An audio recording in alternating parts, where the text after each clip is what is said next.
सब ऑफ हो गए, सास ससुर मेरा पति भी ऑफ हो गया, अभी मैं ही बची हूँ। पूरा घर में पानी भरता है। छोटे महानगर पालिका में जो इस वक्त कुर्सी पे बैठे हैं, ऐसे लोगों ने इन सभी बिल्डिंगों में 40-50 रूम भाड़े पे चढ़ा रखे हैं, जिसका भाड़ा महीने का 8,000 आता है, यानी कि महीने का 15 से 20 लाख रुपया भाड़ा ये अधिकारी वसूलते हैं। कुछ अधिकारियों के नाम बता सकते मैं नाम नहीं बताऊं। बीएसयूपी महाघोटाले की भेंट में चढ़ी हजारों की जान, हुई हजारों आशाओं की हत्या, जानवर जीने की जिंदगी को मजबूर हो गए सिल्वर, सरिता और घोड़बंदर कैंप के लोग। आपको बता दें कि इस कैंप पे रहने वाले रहवासी शौचालय जाना अपना अधिकार नहीं बल्कि अपनी मजबूरी समझते हैं, क्योंकि जो दुर्गंध शौचालय से निकलती है वो बस्ती में कुछ इस प्रकार से पसरी हुई है कि अगर सुअर शौचालय के पास आ जाएगा तो बेहोश होकर वही सो जाएगा। लेकिन यहाँ पे देखिए किस तरीके से आदमी बेहोश ना होकर के वहां पर जी रहा है, वहां पर बस रहा है। आपने देखा यहाँ मानवता के चेहरे पे कालिक पुतने वाला काम किया है। यहाँ पर महानगर पालिका प्रशासन ने लोगों के अधिकारों का हनन किया है, लोगों के अधिकारों की हत्या की है, मानवता की हत्या की है और लोगों को सार्वजनिक रूप से मैं आपको बताना चाहता हूँ संविधान के तहत मिले हुए मानव अधिकार की हत्या की है ये मीरा भाईंदर महानगर पालिका प्रशासन और नगर सेवकों ने। आपको बता दें कि जिस दुख से दूर होने के लिए, जिस दुख से बचने के लिए आप हर रोज भगवान से प्रार्थना करते हैं, वही दुख इस कैंप में रह रहे निवासियों का अब दिनचर्या बन चुका है। आपको बता दें कि अधिकारियों ने इनको यह आशा दिलाई थी कि एक अच्छी जिंदगी देंगे, एक अच्छा फ्लैट देंगे। आज 14 साल से इसी आशा में इन लोगों को यहाँ पे जहन्नम की जिंदगी जीनी पड़ रही है। आपको बता दें कि अधिकारियों ने इनको जहन्नम की आग में ढकेल कर आज नरक की जिंदगी जीने पर मजबूर कर दिया है। देखिए कितने छोटे छोटे घरों में ये लोग अपनी जिंदगी जी रहे हैं। आज तक तो कितने ही ऐसे लोग हैं जो आशा के चलते अपने प्राण गंवा चुके हैं, कितनी ही औरतें हैं जो विधवा हो चुकी हैं, कितने ही बच्चे हैं जो जवान हो चुके हैं और कितने ही जवान हैं जो बुढ़े हो चुके हैं और कितने ही बुढ़े हैं जो मृत्यु को प्राप्त हो चुके हैं। लेकिन उनकी आशा आज भी वैसी की वैसी धरोहर के रूप में पड़ी हुई है, जिसका ना कोई आधार है, जिसका ना कोई बुनियाद है, लेकिन खाली नाम है आशा, जिसके चलते कितने ही लोगों ने अपने प्राण गंवा दिए। यहाँ पे हमारे साथ श्री बाबूराव शिंदे साहब हैं जो 3 बार चुनाव लड़ चुके हैं और बीएसयूपी पे इनकी बड़ी पैनी नजर है और काफी अच्छी स्टडी भी है। शिंदे साहब, अभी हमने जिस पत्रकार का इंटरव्यू लिया जब वो यहाँ पर आया था तो 10-12 साल का होगा, उस समय आप शायद दूसरा चुनाव लड़ रहे थे, तो उस समय ये क्या हाल था, क्या बोल के इनको यहाँ लाया गया था और क्या बोल के यहाँ पे इनको हमेशा के लिए रोक दिया गया कि एक छोटे से घर में जहाँ आदमी जीना दुश्वार है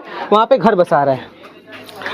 बीएसयूपी की मैंने पहले भी कहा है कि इस योजना को व्यक्तिगत रूप से मेरा विरोध था, क्योंकि इस योजना में गरीबों का भला कम, अधिकारियों और नगर सेवकों का भला ज़्यादा था, इसलिए इस योजना को हमने विरोध किया था।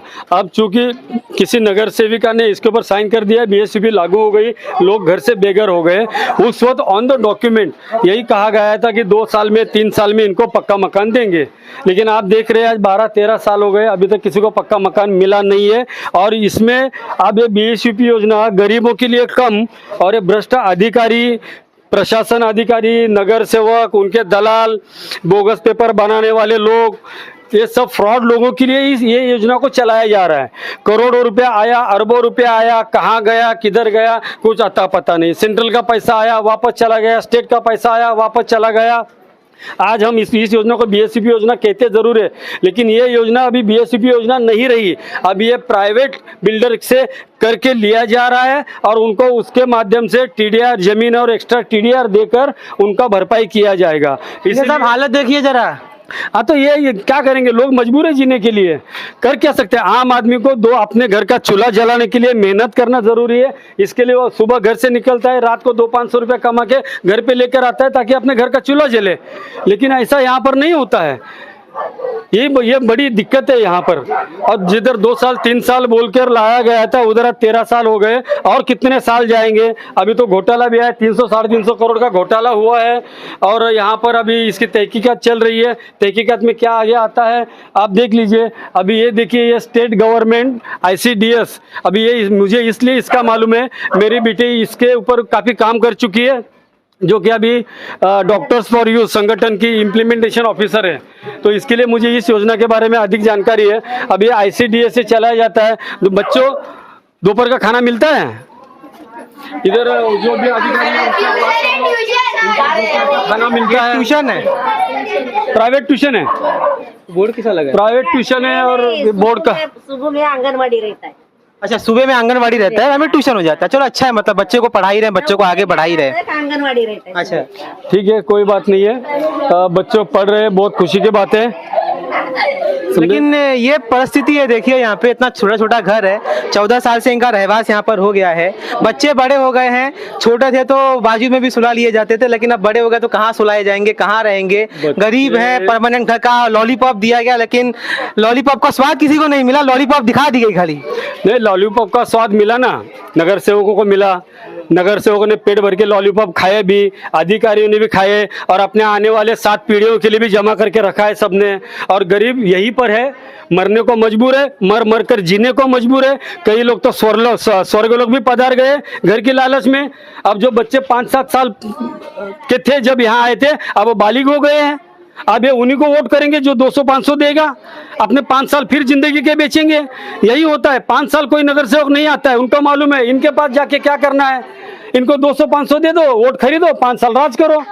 यही हालत है यहाँ पर, ये लोगों की। इसीलिए मैं कहता हूँ आपके चैनल के माध्यम से, मैं खाली से हमारी मीरा भाईंदर की जनता को नहीं, पूरे देश की जनता को संदेश देना चाहता हूं। मैं, बेईमान जनता ईमानदार नेता नहीं चुन सकती। इसके लिए जनता को पहले सुधरना होगा, जनता को छोटी छोटी लालच से अपने आप को रोकना होगा। 200-500 रुपये में अगर किसी की जिंदगी के 5 साल कोई खरीदता है, तो ये सोचना है कि आपकी जिंदगी की अहमियत उन नेताओं की नजर में कितनी है। ये इतनी यहाँ पे दुर्दर्श बात इन्होंने बोल दी। यहाँ पे हमारे साथ चाची है, कितना साल हो गया आपको यहाँ रहते हुए? अभी 13 साल हो गया। आप स्टार्टिंग में थी तब यहाँ पर आई थी? अच्छा, ये जो 2 साल में आपको परमानेंट घर देने का वादा किया था, तो कुछ घर और का कुछ देखा, घर देखा क्या आपने अभी तक? नहीं देखा, अभी तक कुछ भी नहीं हुआ इधर। तो सरकार से कुछ बोलेंगी? नहीं, पूरा पानी भरता है घर में। तो सरकार से कुछ बोलेंगी क्या? क्या बोलो, अभी सरकार जब भी बोले घर देंगे 2 साल में देंगे बोले, अभी 12-13 साल हो गए, कोई नहीं है इधर। सब ऑफ हो गए, सास ससुर, मेरा पति भी ऑफ हो गया, अभी मैं ही बची हूँ।